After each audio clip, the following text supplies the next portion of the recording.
Me and Drizzy back to back, it's getting scary. If you fucking with my eyes, just don't come near me. Put some bins all on your head like Justin Terry. Whoa.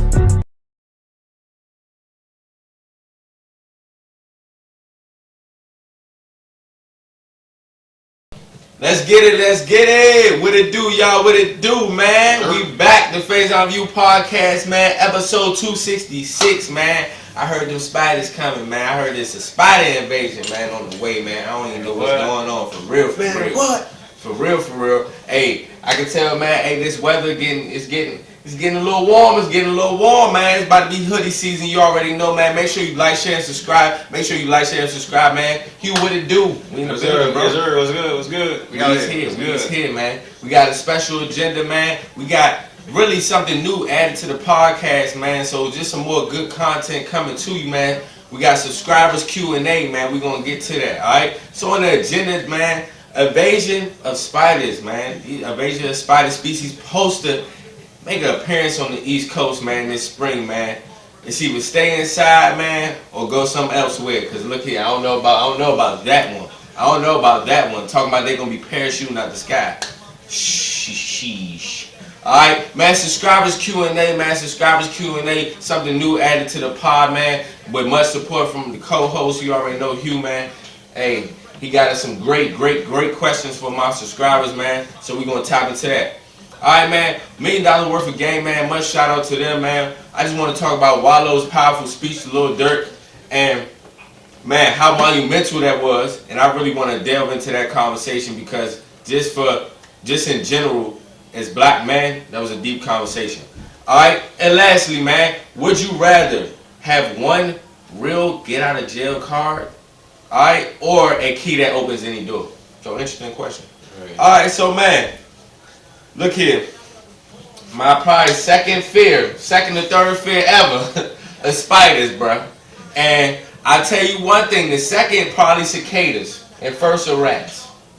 Alright? So these cicadas, you know, cicadas are scarier than spiders. They just took over.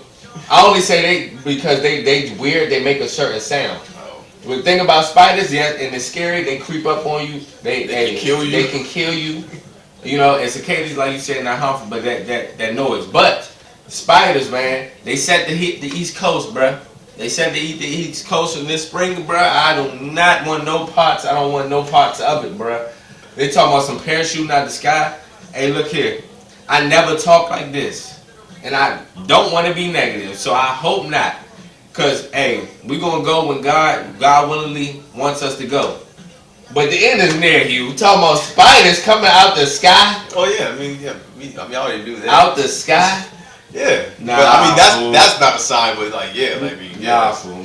I ain't never heard of nothing like that. Listen, I mean, I'm not tripping too hard because I think it's gonna be like the hornet thing. Remember they said the killer hornets was coming, and then no killer hornets came. That's so hopefully it's gonna be. I think it's gonna be like that. You know, spiders dropping out of the sky. It does seem kind of wild, but if it does happen, that's crazy. Like. The only thing I can pray is that they're not venomous. As long as they're not venomous, like, alright, cool. You know, you smack them, kill them, whatever. Yeah, for real. But nah, it's going to be a lot of people running for their lives if spiders start falling out. It's getting spooky. It's going to be a lot of people running for their lives. I'm going to laugh. Until a similar point, too, bro. Like, more and more, I'm starting to see the weather, man. The weather is controlled. I've been trying to tell people. You don't know the weather is controlled to you. Alright? I'm telling you. It is no way that it is 30 degrees, the next day is 70 degrees, then the next day we on almost a snowstorm, and then now it's warm again. Then you get information about spiders coming out the sky. For the weather to be controlled, if the weather is controlled, the government needs to stop arguing climate change. They need to stop denying climate change. If y'all the ones out here controlling the weather, they need to stop arguing climate change. It's crazy because we be debating and arguing about the wrong things. You know what I'm saying? Like, if you really think about it in an overall spectrum, about the wrong things, like, it's crazy. It's just like so much been going on, bro. Look here. It's a little spooky. It gets spooky out here. Man, let's get to the subscribers Q&A, man.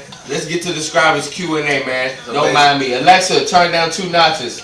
Because this is about to get real. Alexa, turn down 2 notches. So basically, man, I got some questions here from a couple of our subscribers. We have a lot of good questions here, so we're going to space this out. So over the next couple episodes, we're gonna get into these. We picked a couple right here. We're gonna start with these, but we'll definitely go to the rest of these. But yeah, if you guys, I mean, if you guys like this and got some more, definitely DM us or put in the comment section some questions that you want us to answer that we can give in-depth analysis to. I will say these come from the younger side of our subscriber list, and I basically asked them what is something that you would like two young adult men to answer. People who have a different older perspective on life and stuff like that. So we'll start with these and we'll get to the rest of these over the next couple episodes. Real talk, man. Let's get it. Let us know what you think of the questions as well, man. And also, like he said, man, make sure you DM put below. All right, so our first question, man. What was the best lesson someone has taught you about life? All right, for me, it's been my parents and my grandparents, and they always taught me to really, one, be consistent, never be complacent, and honestly keep pushing and keep going. For real. And the main one that really stuck out to me is never be complacent. Never be, stagnant in one place. Make sure that you always have a hustle or always have somewhere thought where you want to go. And continue to just push forward and work hard. Because it might sound cliche, but when you work hard and you dedicate and motivate yourself to an overall goal, bro, it's nobody that can really stop you in accomplishing that. And it's crazy because I look at us as brothers and see how far we come. I know you for a while now, but see how far we come and what we have done. And over the time, it's like at a point in time, we probably didn't think that was possible. Yeah. We kept at it. We kept at it, kept consistent, and we ain't done. So one thing, my parents and my foundation of family has taught me really is be consistent, never be complacent, man. And honestly, continue to push forward, man. If God bless you with another day, man, to be here, man, that's another 24 of greatness, bro. Facts. Feel me? For me, best advice I got, 2018, I was going through depression, and I was seeing, doing therapy with an old pastor of my church named Pastor Hall. And to sum up, I guess the lesson would be, why not you? So, I had done something for someone, and, what I got in return felt like, turmoil and depression and all types of stuff. And I felt like I didn't deserve that. And I was like, why me? And Pastor Hall said, why not you? And I was like, when you hear that, it kind of sounds harsh. But he had to explain to me, he was like, listen, man, bad times are for everybody. You know what I'm saying? They're for everyone, just like death is for everyone. And sometimes when bad things happen in our lives, sometimes God does those things on purpose. Not to say that bad things don't happen to you because you don't deserve them, but sometimes it's not about deserve. Sometimes it's just your turn now. And that's something that's a hard lesson for people to learn. People want the promise of a pain-free life, and there isn't one. Like God, I could never be mad at God about having hardship in life because He never promised me a pain-free life. He promised me He'll never leave me or forsake me, and He hasn't. But He did tell me that in this life you will have trouble. So He never promised me a pain-free life. And so I had to tell other folks that, people, if your grandma dies, people say, oh, man, it's not fair. Like, what do you mean it's not fair? Why not you? Like, because the day before when someone else's grandma died and yours wasn't dead, life was fine, right? You feel me? No one ever says, why me, when they have a house and someone else doesn't. No one ever says life's not fair then. But when you going through something now, it's life's not fair. It's like, why me? Well, why not you? Correct. So sometimes it's not, it sounds like, but sometimes it's not about deserve. Sometimes it's just your turn now. That's all it is. It's just your turn to go through that. Not to say that you can't do things to not deserve those things. Not to say that you don't have a right to be upset or grieve, but you have to understand that this is just a part of life. It's just your turn now. It's for everybody, and the sun will shine again. And so I had to learn that. I had to really learn that when those tough things come, it's not that that I did something wrong. There was a reason. The reason those things happened was so that I can learn that lesson. That's why God did that to me, and for other reasons. So that was my biggest lesson. Why not you? Don't always think that just because something bad happened to you that. Yes, be self-aware. Some people don't do that. Some people don't take a look. Okay, am I doing something I shouldn't? Not be self-aware, but sometimes just understand that, hey, man, it's just life. We all, it's just your turn now, and eventually it'll be someone else's turn. Real talk, man. Powerful words right there. You right, absolutely, man. Moving on to question number 2, man. What song would you choose as your theme song? I'm still thinking about That's that tough. one. That's very man. tough. That's a real good question. Theme song. Let me think.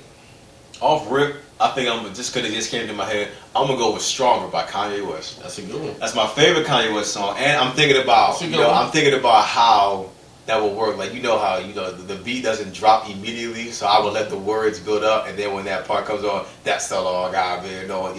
That's when I would come out. That would be lit. So I'm thinking about how the music would sound. And I like the overall message of that song. I love that song. I think that would be that won't kill me only makes me stronger. So I think that would be a dope theme song. I think I would pick that as my theme song. I'm definitely gonna say Lil Wayne, "Sky's the Limit." Ooh, off rip, I'm gonna have to say Lil Wayne, "Sky's the Limit." Just the overall message, just everything he's saying, and really how the lyrics break down to real life. Like get a lot of things, man. So I'm telling you. Oh man. But for sure, that's a good question. That's a real good question. Let us know what y'all theme song will be, man. Let us know that. All right, question number 3, man. All right, what's one thing you wish you had known when you started making games? All right, so that question was really for me. Mm-hmm. What's something I wish I would have known? I started making games. Good question too. Yeah, it's a very good question. Some things I felt like I did know. Just how difficult it would be to navigate those low moments. When the momentum is not as high as it was when you first start out. It's harder to navigate those low moments, and I wish I would have known just how. And you can only figure it out by experiencing it. But if I could have known, I wish I would have. So like our first year when we first started making the game, 2020, things were rolling, things were coming together, we were raising money, stuff like that. Second year came, 2021, the momentum kind of was just like stagnant. Mm-hmm. It felt like we couldn't really get anywhere. And so that was a really tough difficult, even this year, I'm still trying to get past that. And I'm making strides. It's not back to where it was in the first year, but it's definitely not as stagnant as the second year. So I'm trying to get past that. So if I would have known just, the best way to navigate those low momentum moments, mm-hmm. like when you're making a game, because morale is not always like this. Sometimes it comes down here, goes back up. I wish that would have been something I would have known ahead of time. You can only experience it and learn it like that, but yeah, if I would have known how to navigate those low moments, I wish I would have known that. That's dope. And also, man, I love the question. I love the response too, because it's a future you out there, bro, or somebody that probably doesn't really know too much about games, and they want to get into that industry, and you giving them game on really, the ups and downs of this thing. Hey, yeah, man. There's some days where you you feel like you're not getting much done. Mm-hmm. There's some days where you feel like you ain't made no progress. There's some days you feel like you're not really motivated.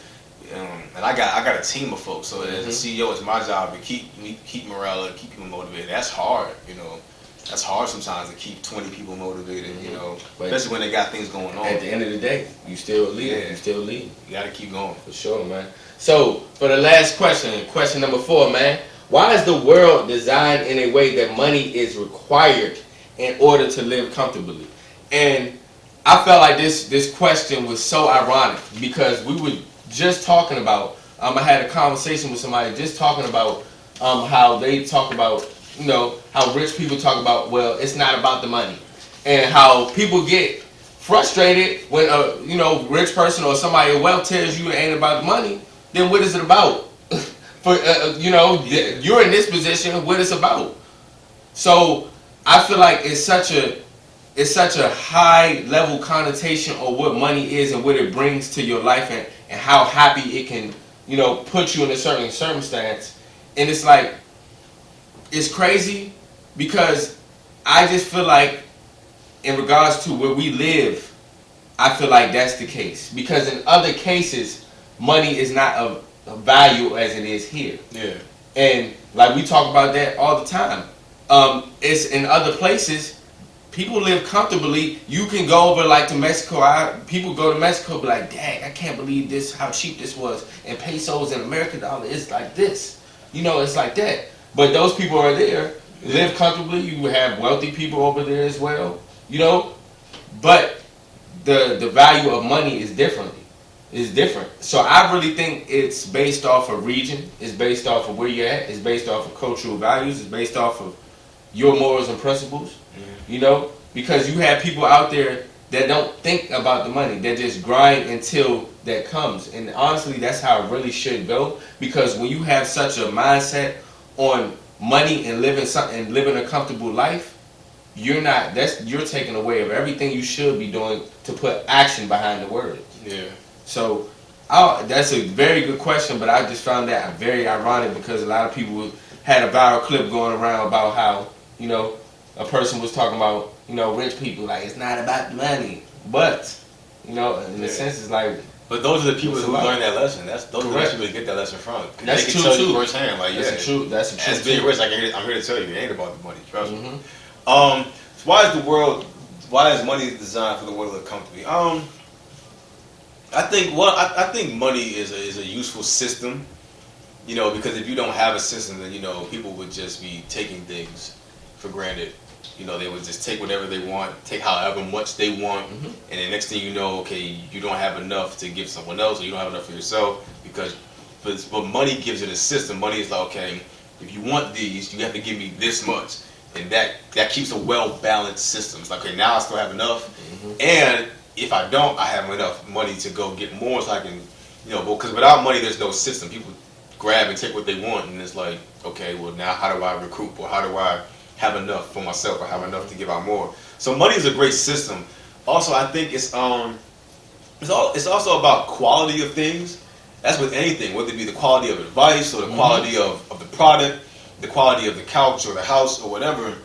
You know, there's a price to pay for those things, and sometimes, you know, value is put on things based on whatever, but sometimes it makes sense. So it's like, you know, for example, just using basketball as an example, like there is value in Steph Curry versus value in somebody like Patty Mills.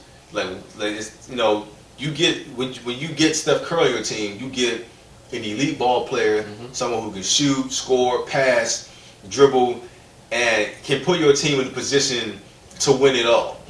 Patty Mills, while he may be a good ball player, when you put him on the floor, you're not going to get those same things out of him that you would get from Steph Curry. So it makes more sense to pay this person more money because there's more value in him as a basketball player for your team. So, and same thing with anything, even with music. It's like, you know, if I'm the guy, like, let's say, like, I'll use Lil Durk for example, because right now Lil Durk is like the hottest rapper out right now besides like Lil Baby. If I'm Lil Durk, and every song I put out goes number one, and every song I put out goes in the top 10 in the charts, and I can get you a hit, then yeah, it makes sense that you would have to pay me like $150,000 for a verse, because like the reason you're paying for that is because I'm the one with the hot hit. I'm the one making music. I'm making records better. My record, you know, my voice on your song will put your song in a higher light. Same thing with Drake. Like, yes, there's a price to pay for getting Drake on your song because Drake is really good at what he does.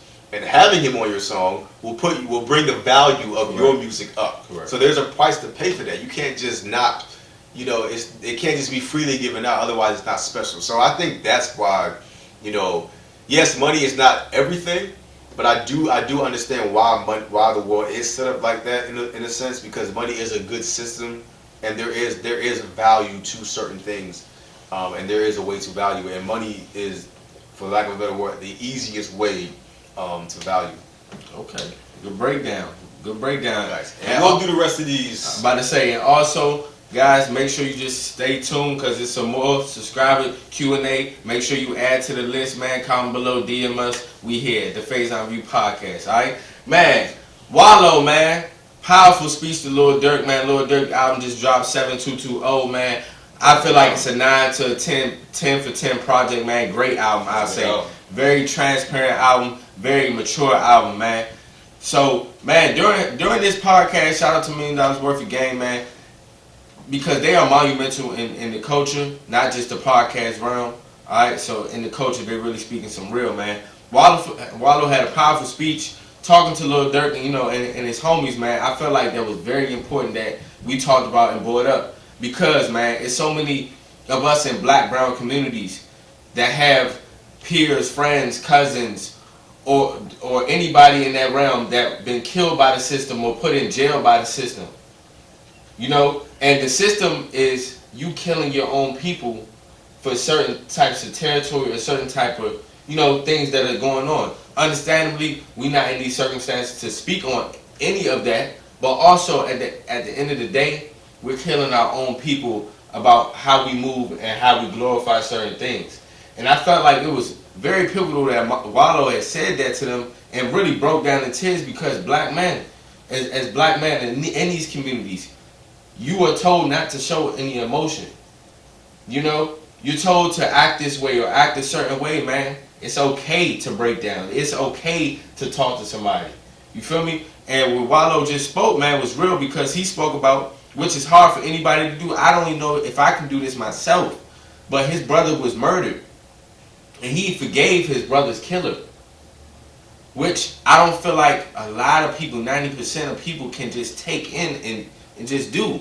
Especially in these certain communities. Yeah, man. But I felt like it was very pivotal that he broke down and told them that story.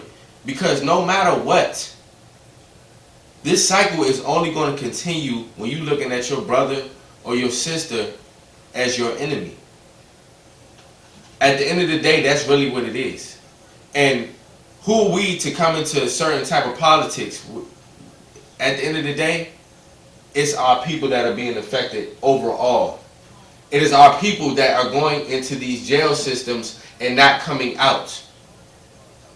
It is our people that are losing their lives and mothers crying over their graves over this type of stuff.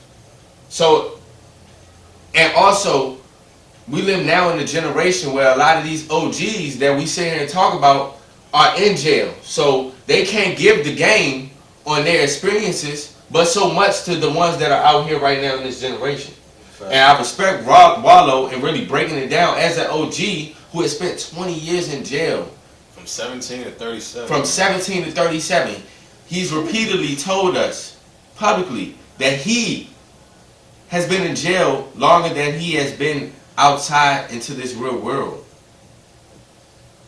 So, you know, I just felt like that was deep. That was something that we need to speak about, and that's something that honestly our community needs to watch and really delve in on, about really just keeping the peace between each other to really grow, bro. Facts.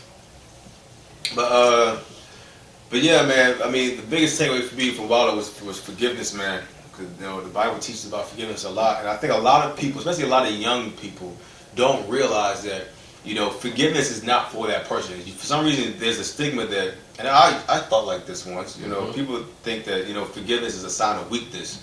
You gonna let that go? No, man. Forgiveness is for you.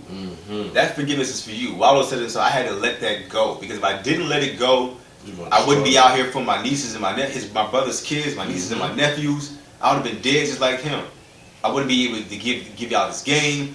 Me and Gilly wouldn't have this podcast. You gotta let that go, because that stuff will eat you alive, man. It will eat you alive. You have to do it for yourself, not for that person. You do it for you, so you can be released, so you can move on. Because that stuff will wear you out. It will tear you up. It will hold you back, because you're still holding on to something. You can't move forward if you holding on to old stuff. You can't. What's the term I used to use? You can't reach for the sky, hold on to the grass. You can't do it.